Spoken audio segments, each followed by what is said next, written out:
Welcome back to my YouTube channel. आज मैं आप लोगों के लिए एक नई टॉपिक और नया चैप्टर लेके आया हूँ। बहुत ही इंटरेस्टिंग चैप्टर है और काफ़ी यूज़फुल चैप्टर है। सो आज हम सब इस चैप्टर को अच्छे से अंडरस्टैंड करेंगे। और इस चैप्टर का नेम है, अगर मैं टॉपिक की बात करूँ तो टॉपिक है perimeter of an area. And अगर वो पोर्शन की बात करूँ, यूनिट की बात करूँ, तो ये मेज़रमेंट मेंसुरेशन में आता है। इस टाइप के मेज़रमेंट को हम मेंसुरेशन बोलते हैं मैथमेटिक्स। और इस मैथमेटिक्स में इस यूनिट से जो टॉपिक है हम आपको कवर करवाने वाले हैं, जो कि उसका नेम है पैरीमीटर एंड एरिया। बहुत ही इंटरेस्टिंग और डेली लाइफ में इसका हम सब यूज करते हैं, तो क्यों नहीं हम इसको जान लेते हैं अच्छे से। और इससे इसके बेस पे जो क्वेश्चन आते हैं उसको भी हम लर्न करेंगे कैसे सॉल्व करते हैं। सो यहाँ पे मेनली हमें देखना है कि बेसिकली हम 3 टाइप शेप जो यहाँ पे मैंने लिखा है, स्क्वायर, रेक्टेंगल और ट्रायंगल, इसके बारे में जानेंगे। और इसको हम सिंपल शेप भी बोलते हैं या फिर हम इसको बोल सकते हैं प्लेन फिगर। क्यों प्लेन फिगर बोलते हैं? इसमें 2 डायमेंशनल है, यहाँ बस ओनली लेंथ और ब्रेथ की बात की जाती है, इसलिए इसे हम सिंपल फिगर बोलते हैं और प्लेन फिगर भी बोलते हैं। तो इस टाइप के फिगर्स के पैरीमीटर और एरिया को हम फाइंड करेंगे। तो यहाँ पे बस पैरीमीटर आज हम इस वीडियो में कवर करने वाले हैं, नेक्स्ट वीडियो में हम एरिया के बारे में बताएंगे। बट यहाँ पर मैं 2 पॉइंट यानी एरिया और पैरीमीटर की डिफिनेशन और इसका मतलब क्या होता है ये अच्छे से अंडरस्टैंड करेंगे। और जनरली एक स्मॉल सिंपल क्वेश्चन भी हम सॉल्व करेंगे। तो लेट स्टार्ट, आइए जानते हैं। बहुत ही इंपॉर्टेंट और इंटरेस्टिंग चैप्टर है और ये हर क्लास में आपको मिलने वाला है। तो क्लास 7 में बेसिक है, आप बेसिक को लर्न करिए, अपने आप को एकदम स्ट्रॉन्ग बनाइए। Okay, so first area. So area क्या है? Area the space occupied by the space occupied by a flat shape। अब फ्लैट शेप मतलब क्या हो गया? यहाँ पे देखिए ये सारे के सारे सब फ्लैट शेप हैं, सिंपल शेप हैं। सिंपल शेप या फ्लैट शेप का मतलब होता है 2 डायमेंशनल फिगर, इसमें ओनली लेंथ और ब्रेथ होती, ठीक है। आप यहाँ पे देख रहे हो स्क्वायर है, तो स्क्वायर में जो लेंथ और ब्रेथ दोनों क्या होती हैं? इक्वल होती हैं, ठीक है। अगर लेंथ और ब्रेथ इक्वल मान लेते हैं, ए है तो सारी की सारी साइड क्या हो जाएंगी? ए हो जाएगी, ठीक है। ए एंड ए। अगर हम स्क्वायर की बात करें तो ये एक फ्लैट, एक सिंपल फिगर है। अभी यहाँ मेरे हाथ में आप एक पेज देख रहे हो, ये भी एक फ्लैट और सिंपल फिगर है, इसमें भी 2 डायमेंशनल है, यानी कि क्या हो गया? लेंथ और ब्रेथ। सो जिसमें हाइट भी साथ में होती है उसे हम 3D शेप बोलते हैं। ओके, 3 डायमेंशनल फिगर बोलते हैं, जिसमें 3 डायमेंशनल होते हैं, लेंथ, ब्रेथ और हाइट। जहाँ पे लेंथ और ब्रेथ की बात की जाए वो 2D है, यानी कि 2 डायमेंशनल है, उसे हम सिंपल फ्लैट फिगर बोलते हैं। तो इस टाइप के फिगर्स के बारे में हम बात करें तो यहाँ पे ये जो राइट किया है मैंने, इसमें लिखा हुआ है the shape occupied by A flat. The shape occupy, ये एक शेप है और ये ऑक्युपाई कर रहा है क्या? एक प्लेस ऑक्युपाई करेगा, एक जगह कवर करेगा। सो यहाँ पे ऑक्युपाई का मतलब होगा कवर करना, घेरना। यानी कि अगर हम इस पेज को यहाँ पे रख रहे हैं ना, यहाँ पे ऐसे इसको अटैच कर रहे हैं, तो ये एक स्पेस ले रहा है। और ये कैसा स्पेस ले रहा है? कुछ इस टाइप का स्पेस कवर कर रहा है। यानी कि ये जो शेप है ये एक रेक्टेंगुलर शेप है और ये आपने जैसा ही एक शेप ले रहा है एक सरफेस पे। तो यहाँ पे हमने देखा है कि एक स्पेस कवर कर रहा है, ये एक स्पेस कवर कर रहा है। ऑक्युपाई मतलब कवर करना, घेरना, बाय फ्लैट शेप। और ये कैसा शेप है? Flat shape. मैंने बताया ना, फ्लैट शेप का मतलब हो गया 2D, जिसमें 2 डायमेंशनल ओनली लेंथ और ब्रेथ अगर है वो 2D है, सिंपल शेप है।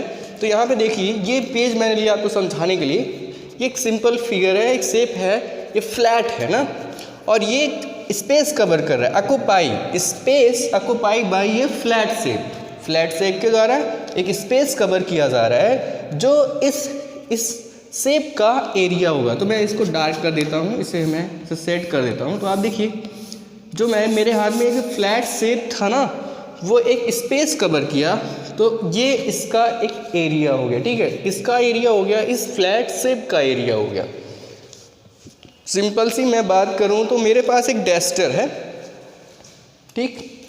अब बात करें ये इसकी एरिया कैसे हम फाइंड करेंगे। सो इसको जब भी हम ऐसे रखेंगे ना, तो यहाँ पे देखो स्पेस ऑक्युपाई बाय ये फ्लैट शेप। तो इसकी ये जो देखिए ये फ्लैट है ना, इसको हम यहाँ रखते हैं। अब ये कैसा शेप लेगा? मैं इस तरह से रखता हूँ, ठीक। तो कुछ शेप इसका आ गया ऐसे, ठीक। तो ये जो स्पेस कवर कर रहा है सिंपल फिगर है ये, ठीक है। तो इसका ये एरिया हो जाएगा, ठीक। और आप कह सकते हो the surface of an object, the surface of an object, किसी ऑब्जेक्ट के द्वारा किसी सिंपल शेप है और वो एक एरिया कवर कर रहा है ना, तो उसको उस सरफेस की उस ऑब्जेक्ट के एरिया कहते हैं, ठीक है। तो अब मैंने एग्जांपल दिखाया आपको, ये फ्लैट और इसने एक एरिया कवर किया, फिर इसको मैंने सेट किया, तो ये जो सेट पॉइंट दिख रहा है ना, सेट स्पेस दिख रहा है आपको, जगह दिख रही है, ये इस फ्लैट फिगर की एरिया होगी, ठीक है। तो यहाँ पे आप ऐसे अंडरस्टैंड कर सकते हो, the space occupied by a flat shape और the surface of an object, surface है ना ऑब्जेक्ट। नेक्स्ट पॉइंट हम चलते हैं, नेक्स्ट है perimeter. Perimeter is the distance around the outside. अभी ये जो डिस्टेंस कवर कर रहा था तो ये इनसाइड कर रहा था ना, बीच का जो स्पेस है उसको एरिया कहते हैं। अभी किसी भी फ्लैट शेप, किसी भी सिंपल शेप का जो बाहर की जो साइड होती है ना, उसको हम पैरीमीटर बोलते हैं। देखिए यहाँ पे क्या राइट मैंने किया है, perimeter is the distance around the outside of A shape. फिर से वही शेप ले लेते हैं। देखिए एक मेरे पास एक फ्लैट फिगर है, सिंपल फिगर है, 2 डायमेंशनल है इसके। सो अभी ये ऐसे कवर कर रहा था, तो इसके अंदर वाले पार्ट को हम कहते थे इस फिगर की एरिया है, ठीक है, ठीक। फिर से मैं नेक्स्ट टाइम अगर मैं यहाँ पे इसको रखूँ तो भी ये यही प्लेस कवर करेगा, लेकिन यहाँ पे जो लिखा है वो क्या है, आउटसाइड। क्या लिखा है, आउटसाइड, डिस्टेंस अराउंड आउटसाइड। तो डिस्टेंस अराउंड आउटसाइड का मतलब हो गया इस फिगर के आउट वाले पार्ट की बात कर रहे हैं, यानी कि इसकी जो लेंथ और ब्रेथ है उसकी बात कर रहा है, ठीक है। तो आउटसाइड मतलब ये हो गया इसका, इसकी डिस्टेंस जो होती है ना, इसी को हम पैरीमीटर बोलते हैं। किसी भी सिंपल या फ्लैट शेप का जो आउटसाइड होता है उसका जो सम होता है वो पैरीमीटर होता है, ठीक है। तो पैरीमीटर क्या हो गया, perimeter is the distance around the outside of A shape. किसी भी शेप का आउटसाइड का जो डिस्टेंस होता है उसे हम पैरीमीटर कहते हैं। तो आप इसे अब लर्न कर सकते हो। नेक्स्ट मैं बात करने वाला हूँ एरिया के फार्मूला और एरिया कैसे हम फाइंड करते हैं, साथ में पैरीमीटर का भी देखेंगे और एक्सरसाइज के क्वेश्चन भी सॉल्व करेंगे नेक्स्ट वीडियो में। यस स्टूडेंट, कॉन्सेप्ट को अच्छे से अंडरस्टैंड करना है तो एकदम अच्छे से ही अंडरस्टैंड करेंगे। सो यहाँ पे देखिए मैंने सिंपल फिगर बना रखे हैं, एरिया पैरीमीटर दोनों को साथ में समझेंगे one by one. So first देखते हैं एरिया। एरिया क्या होता है, जैसे मैंने यहाँ पे एक सिंपल फिगर यानी कि एक प्लेन फिगर लिया है 2 डायमेंशनल का फिगर जिसमें लेंथ और ब्रेथ ही होती है, ठीक है। सो इसमें क्या है, इसकी एरिया निकालनी है, तो स्क्वायर बनाते हैं हम। एक स्क्वायर मैंने एक बनाया। अब इसकी एरिया को अगर बात करें तो एरिया का मतलब होता है area is equal to length into breadth, length into breadth. तो आप कैपिटल लेटर भी यूज कर सकते हो, बट स्मॉल लेटर यूज करेंगे तो भी ज़्यादा अच्छा रहेगा। Length into breath. सो अब स्क्वायर में भी तो लेंथ ब्रेथ होती है, बट स्क्वायर का एक फैक्ट होता है कि इसकी सभी साइडें आपस में इक्वल होती हैं। तो अगर मैं इसको लेंथ करूं और इसको ब्रेथ, तो L is equal to B, दोनों इक्वल है। अगर मान लेते हैं यहाँ पर इसकी साइड A है तो सारी साइड इसकी किसकी हो जाएगी, A हो जाएगी, ठीक है। तो यहाँ पे स्क्वायर की अगर एरिया बात करें तो यहाँ पे भी वही फार्मूला यूज होता है, लेंथ इंटू ब्रेथ। एरिया का फार्मूला है किसी भी फिगर के लिए लेंथ इंटू ब्रेथ, लेकिन शेप के अकॉर्डिंग अलग अलग फार्मूला बना दिया गया है, तो उस पर आप बेसिक लर्न करिए। अगर स्क्वायर की एरिया निकालना है तो अकॉर्डिंग टू डिफिनेशन क्या होता है कि जब भी कोई भी सिंपल या फ्लैट फिगर होता है ना, उसके इनसाइड में जो स्पेस वो कवर करता है उसी को हम उस ऑब्जेक्ट की एरिया कहते हैं। यानी कि अगर स्क्वायर की एरिया बोले तो स्क्वायर के अंदर वाले जो पार्ट है ना, इसकी ये एरिया हो जाएगी। इस एरिया को फाइंड करने के लिए मुझे क्या करना होता है, लेंथ और ब्रेथ का मल्टीप्लाई कर देना है, लेंथ और ब्रेथ का मल्टीप्लाई कर देना है। बट ये शेप कैसा है, स्क्वायर है। जब स्क्वायर होगा तो इसकी सभी साइडें आपस में इक्वल होती हैं। तो मान लेते हैं अगर इसकी एक साइड ए है तो सभी साइड ए सेंटीमीटर हो जाएंगे, ठीक है। तो इस कंडीशन में अगर इसकी एरिया निकालनी हो स्क्वायर की, तो स्क्वायर की एरिया तो आप ऐसे राइट करोगे, area of square, area of square is equal to length into breadth. अब इसकी साइड क्या है, ए इंटू ए, तो सेम क्वांटिटी सेम है तो ए स्क्वायर हो जाएगा, क्योंकि ये वेरिएबल है तो ये मल्टीप्लाई होगा तो पावर ऐड हो जाएगी, तो ए स्क्वायर। तो यहाँ पे बना दिया गया है स्क्वायर की एरिया का फार्मूला क्या होता है, ए स्क्वायर बोल दिया। लेकिन आप बेसिक तो जान चुके हैं अभी अभी कि क्या होता है, एरिया निकालने के लिए कोई भी फिगर है उसमें क्या होता है, area is equal to L into B, चाहे किसी भी टाइप का शेप हो। लेकिन अगर स्क्वायर की बात करें तो उसमें सभी साइडें इक्वल होती हैं। जब हम ऐसे रखेंगे इसको और मल्टीप्लाई करेंगे तो क्या हो जाएगा, ए स्क्वायर। इसलिए इसको बोल दिया गया है area of square A square. आप इसे बोल सकते हो साइड स्क्वायर भी राइट कर सकते हो, ओके। सो अब यहाँ पे एक क्वेश्चन भी कर लेते हैं। अब दूसरा क्वेश्चन बाद में करते हैं, पहले रेक्टेंगल को भी देख लेते हैं। रेक्टेंगल में होती है भी लेंथ और ब्रेथ होती है, लेकिन रेक्टेंगल में जो लेंथ होती है ना वो सेम साइज़ की होती है और ब्रेथ सेम साइज़ की होती है। तो यहाँ पे एल और बी डिफरेंट है, एल और बी क्या है, डिफरेंट है। तो इसके भी वही फार्मूला होगा, area of rectangle is equal to length into breadth होते हैं। तो अब यहाँ पे एल भी डिफरेंट है और बी भी डिफरेंट है, तो इसके लिए यही फार्मूला बन जाता है, ठीक है। तो अब अलग अलग फार्मूला बना के दिया गया है, उसको आपको लर्न करने की कोई ज़रूरत नहीं, बेसिक आप सीख लीजिए। एरिया का मतलब होता है लेंथ और ब्रेथ का मल्टीप्लाई करेंगे तो उस ऑब्जेक्ट का जो एरिया होगा वो फाइंड हो जाएगा, ओके। इसी तरह से मैंने एक फिगर यहाँ पे राइट किया हुआ है, ट्रायंगल बनाया है और इसकी एरिया अगर निकालना है, वो कैसा ट्रायंगल है, राइट ट्रायंगल है, यानी कि यहाँ पे 90 डिग्री है। तो राइट ट्रायंगल की एरिया निकालने का फार्मूला क्या होगा, अभी देखिए ये राइट ट्रायंगल का जो हाइट है, ठीक है, हाइट हो गया और ये हो गया इसका बेस। तो जो बेस हो गया वो क्या कहते हैं, इसको हम ब्रेथ बोल देंगे, जो हाइट है उसको हम लेंथ बोल देते हैं, ठीक है। तो यहाँ पे इसका फार्मूला हो जाएगा half L into B, half L into B. अब ये आया कैसा ये भी जान लीजिए।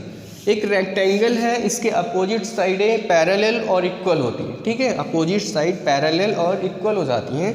जब इसके डायगोनल को ड्रॉ करते हैं तो ये दो पार्ट में डिवाइड हो जाता है। अभी ये जो रेक्टेंगल है वो एक था और इसको जब डायगोनल ड्रॉ करेंगे तो डायगोनल का वर्क क्या है कि इसको दो इक्वल पार्ट में डिवाइड कर देता था। अभी थिंग्स कितनी थी, एक, इसके कितने इक्वल पार्ट हो गए, 2, तो क्या फ्रैक्शन हो गई 1/2 हो गया। तो यानी एक पार्ट का नाम हो गया 1/2 और दूसरे का हो गया 1/2 हो गया। तो इसलिए यहाँ पे 1/2 आ गया। अब बात करें लेंथ और ब्रेथ की, तो यहाँ भी एल और यहाँ पे भी बी सेम होगा। तो मान लेते हैं यही फिगर मैंने यहाँ पे अगर इसको कट किया है तो ये देखो बी हो गया और ये एल हो गया। तो मैंने कहा एरिया का फार्मूला ये होता है area is equal to L into B. अब यहाँ एल बी तो है नहीं, यहाँ पे जो बी था वो क्या हो गया, हाइट हो गया ट्रायंगल का। जो एल था वो ब्रेथ हो गया, ठीक है। तो यहाँ पे एच और बी यूज हुआ है, तो आप यहाँ एच और हाइट एंड ब्रेथ कर सकते हो इसको।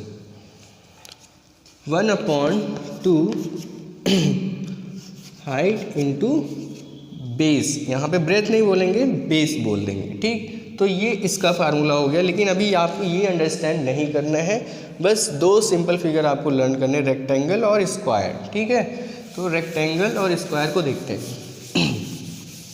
रेक्टेंगल की एरिया का फार्मूला क्या हो गया, साइड स्क्वायर और ए स्क्वायर भी राइट करते हैं ना, स्क्वायर के लिए है ये। अब रेक्टेंगल का क्या फार्मूला है, L into B, L into B हो गया, ठीक।